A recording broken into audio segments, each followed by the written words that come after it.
What's up everybody, it's Eli here from TreeFall Studios.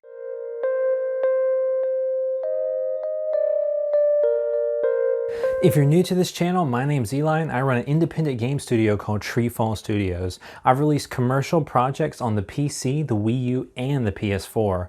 On this channel, I make videos showing the progress of my games in their development, as well as make videos on teaching you how to get started in game development. If that sounds interesting to you, be sure to hit that subscribe button, smash that like button, and come on and join the TreeFall tribe. As some of you may already know, I'm currently developing a game called The Perplexing Orb 2 for the PlayStation 4 and the PC. I'm almost finished with the game, and I have already completed basically the entire game aside from a few of the optional modes and bonus levels. I'm in the home stretch of completing my game, which should be extremely easy compared to all the work I've done so far, but it's actually one of the most difficult parts of development. Not because it's technically difficult, but because finishing a game is a challenge in itself. Developers from all over have difficulty stamping their game with their mark of completion. There are all sorts of reasons for this. You could be having a hard time letting go of your current project, your current workflow, and what you've been working on for years. You could also be afraid of sending it out into the real world to have real life feedback. What if everyone just doesn't like your project? Or what if no one likes your game? It's questions like this that hold many people back from just completing and finishing their work. So if you're like me, or if you struggle completing a project, your brain might automatically turn to procrastination without you realizing it. People procrastinate for many different reasons. For me and for game development, I procrastinate because I get in my own head, stand in my own way, and think that for some reason, whenever I release my game, it just won't be good enough. So instead of crushing out the work and just finishing, which is a major accomplishment in itself for any game developer who finishes a project, my brain rushes to and fro looking for distractions to delay the inevitable. So if you've ever experienced this yourself when trying to complete your game or just an important task, I'm going to give you a few tips that help me stay focused during my work hours and finish up my games. So for my first tip, you need to focus on what needs to be done, plan it out with to-do lists specifically on paper. I've tried all sorts of different things trying to get my to-do list and schedules in order so I can follow them and get all the work done that I need to get done. I've made notes on my phone, notes on my computer, written stuff in a journal, used regular sticky notes, used pieces of paper, and for some reason, large sheets of paper work the best for me. Because I'm so detail oriented and I just don't like things cluttering my workspace, which is one of my points later in the video, if I write a to-do list on a piece of paper and leave it on my desk, it annoys me that it's sitting on my desk. So therefore I look at it, try to check them off, and hurry up so I can throw that sheet of paper out and have a clean desk again. Organizing things on apps and on phones can be really good and beneficial depending on what kind of apps you're using, but at the same time it can also be distracting or you can forget to look at it. So personally, I think that there's just something more satisfying about using a pen and paper and just writing down the things you actually need to get done. There's also some data science that shows that writing something down with your hands connects it to your brain and helps you remember it more than just typing it in your phone. Tip number 2, and this is huge, do not post or even check social media. If you're running an indie game development company, your marketing is huge. It's super important. And posting things on Screenshot Saturday and posting pictures and videos so people can see your game is massively important. But I know from experience, and I know that you know, as soon as you go to post something and now you have opened up social media, the endless scroll is so easy to do. Social media, YouTube, Facebook, Twitter, all of it is designed to capture your attention, feed your dopamine, and keep you looking as long as they can. Even used with the best intentions, social media can become extremely distracting.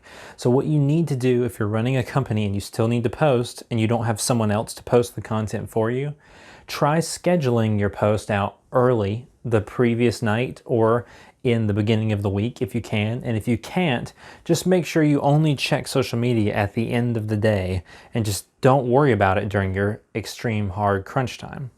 Tip number 3 is to separate your desktops. In Windows, you can create different users to log into the computer. You can assign different software, you can install and assign different software to different users. So for your work desktop, you need to only install work programs, which is what I do.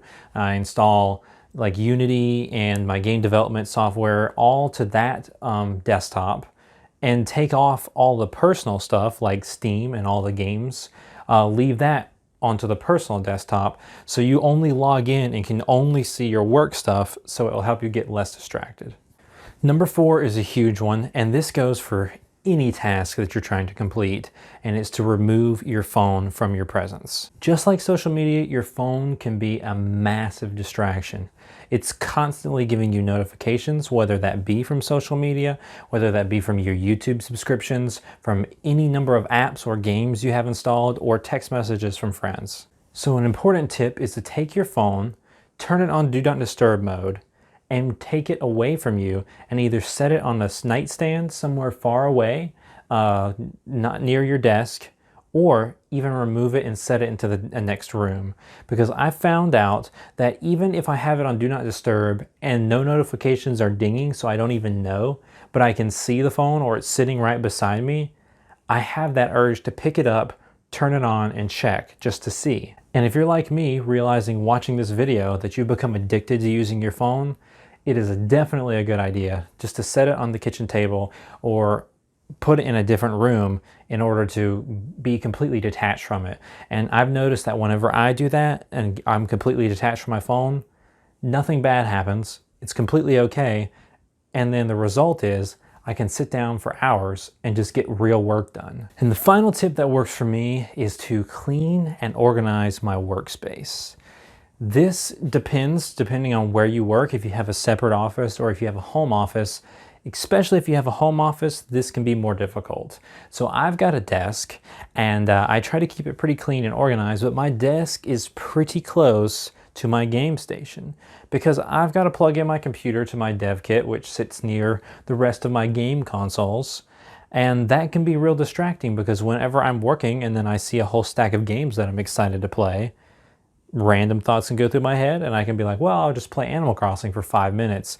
And then you know how that turns out. All of a sudden it's 4 hours later. I've completely cleared the Tarantula Island. I've planted 30 fruit trees. I've talked to every single one of my neighbors. I've built another bridge, and I'm just digging holes for fun, just to catch clams for more fish bait.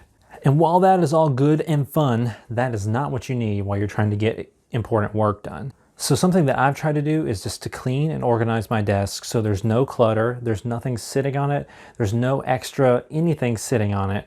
That way that I can get my head clear and focus on the work that I need to do, and then I've removed my games and other fun items farther enough away from my desk so when I turn around, I don't see them and I'm still in my work mode. It's really important to work in a clean and organized environment because that helps your mind stay organized and less focused on the random articles of clutter that it sees all around the room. So this goes back to one of my first points. I think it was the first point in this video, that random loose sheet of paper. That is a loose article of clutter that goes with my desk. So that will actually distract me to it while the rest of my desk is clean and organized. So I'll actually pick it up, look at it, and say, crap, I need to go ahead and finish this so I can get rid of this and get my desk organized once again. So that's my 5 tips. There's nothing crazy or revolutionary in there, but when it comes to finishing games, I know it's a tough task, and those are a few of the things that seem self-explanatory, but really it's hard to do unless you're intentional about doing them, especially for things like removing the phone and cleaning your desk. If you have any tips of your own, please leave them in the comments down below to share them with the community so we can all grow and learn together. If you got any value out of this video, be sure to hit that like button. Before we go, I need to give a huge shout out to all of our patrons who support TreeFall Studios on patreon.com. I just cannot thank you enough for everything that you do for us. I also need to give a special shout out to Carmen Red and Zach Ware. Thank you for your support of TreeFall Studios. With that being said, I'll catch you guys in the next video.